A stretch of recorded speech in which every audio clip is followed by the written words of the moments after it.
mean, certainly, you know, when you've got people at war for an extended period of time in two countries, in Afghanistan and Iraq, it has impacts, and you need to study those impacts. Now, in this case, we don't know what happened yet, so to prejudge it would be a mistake. But certainly, you always have to have a dialogue about, you know, what is happening to those individuals. I mean, you go off to war, and all the policy decisions that are involved in it, comes down to the individual and what they're going through. And I think we cannot do enough to try to pay attention to that and try to deal with the challenges that are brought up.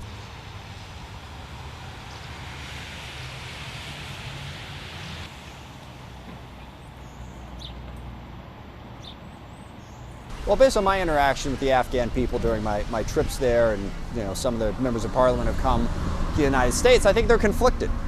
Yes, on a very base level, they want us gone. It's their country. Nobody wants a foreign military in your country. But they are legitimately afraid about what would happen with the Taliban, and they see the security presence and the benefit that it's brought. At this point, though, I really do believe that the Afghan people are ready to have our troops gone and to take responsibility for their own country.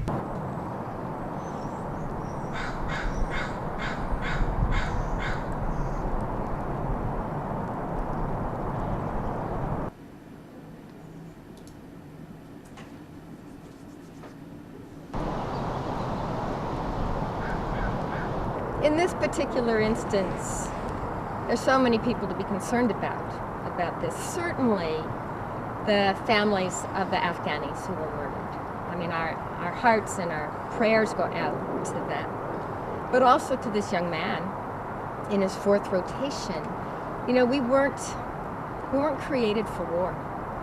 We were created for peacemaking and to care for one another and to live into the common good, and that's what these young soldiers are seeking to do, but in a violent arena. And I think 4 rotations is probably way too much for an average person to be able to deal with and stay mentally healthy.